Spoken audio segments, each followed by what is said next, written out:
Les sœurs Wartell ont été parmi les plus grandes athlètes au Canada. Elles se sont bien entendu démarquées en ski, mais également dans plusieurs autres sports comme la natation, l'athlétisme et le golf. Grâce aux images d'archives cinématographiques du Musée du ski des Laurentides, revivez l'histoire des jumelles Wartell, deux grandes skieuses qui ont contribué à tracer la voie des femmes dans les sports de compétition.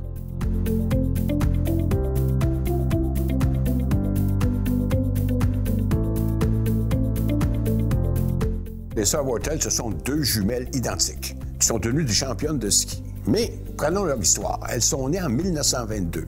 Et dès l'âge de 5 ans, il est en ski. Il était en ski puis il descendait la Gullet. La Gullet, aujourd'hui, c'est le Summit Circle. Et il descendait ça, mais c'était fait pour les racketteurs. Eux autres descendaient ça en ski. Puis, à un moment donné, il y avait dans ce coin-là, près de la Côte-des-Neiges, il y avait un saut en ski pour les hommes et un autre pour les enfants. Mais eux autres, le saut pour ski pour enfants, le tremplin, à un moment donné, ils voyaient leur frère qui allait sur le grand saut, fait qu'ils sont allés eux autres aussi. Ils avaient 11 ans. Et puis, ils se sont lancés. Et puis, ils ont trouvé ça intéressant. Donc, très tôt, si vous voulez, c'est des femmes, c'est des filles qui aimaient le sport, c'est qui aimaient le ski. Ils ont fait leur cours au Trafalgar School, et puis elles excellaient dans tous les sports, que ce soit la natation, que ce soit dans l'athlétisme, etc. Et quand elles ont fini leur cours, bien, elles ont suivi un cours de secrétaire. Ils sont arrivés dans les Laurentides parce que leur parrain, leur marraine, demeurait à Valmorin. Et puis, vers l'âge de 14 ou 15 ans, ils sont venus les visiter. Et là, bien, ils ont commencé à faire du ski dans les Laurentides et ils ont fait partie du club des Pingouins. Les Pingouins, c'était les clubs des femmes qui avaient son quartier général à Saint-Sauveur. Ils ont commencé à faire des compétitions, soit avec les membres du club Pingouin, soit avec les Redbirds qui étaient les hommes. Et elles se classaient toujours parmi les premières.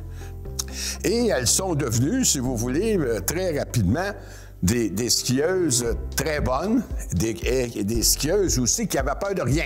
Je vais vous donner un exemple. En 1943, il y a eu la course Tachot. La course Tachot, elle se court encore aujourd'hui. C'était la plus vieille course au Québec. Et ça se passait à Tremblant. Il y avait une centaine de participants. Et Rhoda Wartell, elle a gagné la course 24 secondes devant le premier homme. Elle l'a fait en 4 minutes et 7 secondes, tandis que le premier homme, il la suivait à 24 secondes plus tard. Oh, là, les gens, c'est impossible. On a tout vérifié. Et même à l'intérieur des journaux, on raconte que Rhoda Wartell a fait la barbe aux hommes. Or, ça a été, si vous voulez, son exploit. Et c'est à partir de ce moment-là qu'on l'a classée dans la classe B comme étant une skieuse. Et c'est autour des années 40, en même temps, que les jumelles ont eu pour la première fois un coach, Herman Gardner, qui était leur coach, leur instructeur. Après leur victoire en 1943, là, ils se sont dit, bien, écoutez, ils gagnaient tous les courses au Québec, tous les courses aussi dans la Nouvelle-Angleterre. Elles ont décidé d'aller dans l'Ouest. Elles sont allées dans l'Ouest américain, c'est particulièrement dans les montagnes rocheuses. Et là, quand ils sont arrivés là, ils ont trouvé que les montagnes étaient très hautes. Mais en même temps, ils ont joint les membres de l'équipe américaine qui leur ont dit, vous autres, vous faites du ski uniquement le week-end? Ils ont dit oui, tandis qu'eux autres, les Américaines, il y avait des bourses d'études. Alors là, ils ont commencé à participer à différentes courses. Et ils se classaient toujours très bien. Il y en a une en particulier qui est restée célèbre, c'est qu'il y a eu une course au Mont Alta. Au Mont Alta, c'est en Utah. Et, semble-t-il, il y avait une pente abrupte épouvantable. Il faisait encore une fois une tempête épouvantable, tellement qu'il y a des gens qui descendaient qui ne voyaient même pas le parcours. Rhoda, elle s'est installée là-dedans, puis whoop, elle a battu tous les hommes et toutes les femmes. Fait que là, il y a une championne américaine, Paula Kahn, qui a dit « Ces Canadiennes sont meilleurs que les hommes. C'est comme des hommes, sont meilleurs que les hommes. » Et c'est comme ça qu'ils ont fait leur nom. Et ils ont continué, si vous voulez, à s'entraîner régulièrement dans l'Ouest canadien. Après leur victoire dans l'Ouest américain, elles ont été choisies pour faire partie de l'équipe olympique canadienne de ski alpin de 1948. Il y était 11 athlètes, dont 2 femmes, les sœurs Wortel. Et ça se tenait à Saint-Maurice. Saint-Maurice, c'est en Suisse. Or, ils sont arrivés là, ils ont commencé à s'entraîner. Et qu'est-ce qui est arrivé? C'est que Rhoda, à un moment donné, il y a quelqu'un qui a passé sur ses skis, elle est tombée, elle s'est foulée une cheville, puis elle est obligée de mettre la cheville dans le plâtre. Or, la mère des sœurs Wortel disait, quand il arrive un malheur à un, une blessure à un, ça ne prend pas de temps que l'autre a aussi une blessure. Or, il restait Rona. Or, Rona, elle, a continué à s'entraîner. Mais malheureusement, elle aussi est tombée, puis son ski a frappé par en arrière sa tête. Et la journée de la course, de la descente, elle est en haut, puis elle attend son tour, puis tout à coup, il y a une autre skieuse qui est passée en arrière d'elle, encore un autre coup sur la tête. Elle était, si vous voulez, un peu chamboulée, là, un peu bon. Et c'était à son tour à partir. Fait qu'elle est partie, elle a descendu, mais dans la dernière courbe, elle a manqué son coup, elle a passé tout droite parce qu'elle a ramassé à l'intérieur du ravin.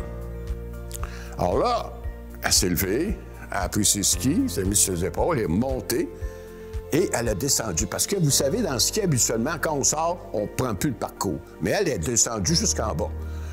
Arrivé en bas, on lui a demandé, coudonc, pourquoi tu as continué? Ah, écoutez, moi j'ai appris une chose, mes parents m'ont montré une chose. Quand on commence quelque chose, on finit. Et donc, je l'ai fini. Malheureusement, comme elle était blessée, ni une ni l'autre ont pu participer au slalom.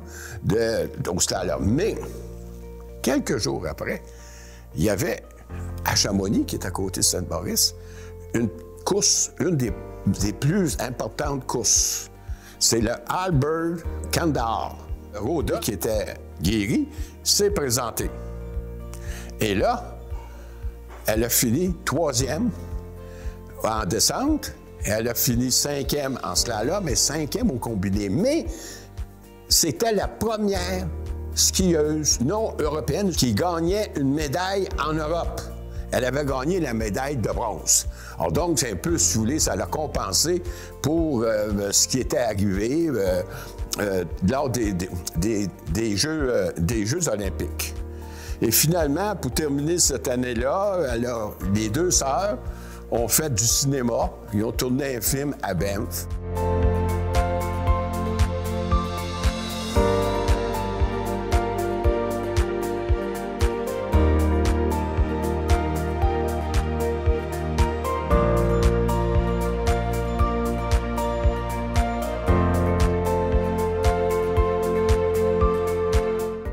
Après les Jeux olympiques, elles se sont mariées. Elles se sont mariées, toutes les deux, à Montréal, et c'était la première fois qu'elles étaient séparées. Non seulement physiquement, mais aussi géographiquement, parce que Rhoda a marié un Américain, s'est en allé dans l'Ouest, et Rhoda est restée à Montréal. Mais ils ont quand même continué à faire de la compétition, même une fois mariés. Et Rhoda a remporté des championnats aux États-Unis. Rhoda en a remporté de ce côté ici. Mais, si vous voulez, il était encore très bonne, mais tranquillement, bien, la famille, etc. Alors, ils sont fait d'autres choses. Ils sont lancés dans l'enseignement du ski. Parce que Rhoda, qui était restée à Montréal, elle se rendait compte que les petites filles, il n'y avait pas ils faisaient très peu de ski. Fait qu'elle a continué, si vous voulez, à mettre sur pied des skis J. Ça pour les jeunes filles plus âgées de 12, 13, 14 ans. Et les fins de semaine, donnait des cours à Saint-Sauveur. Quand son autre sœur, Rona, est venue vivre à Montréal, ils ont fondé les Ski Chicks. Ça, c'est pour les plus jeunes. Et ce qui permettait, mais c'est drôle parce que c'était uniquement des filles.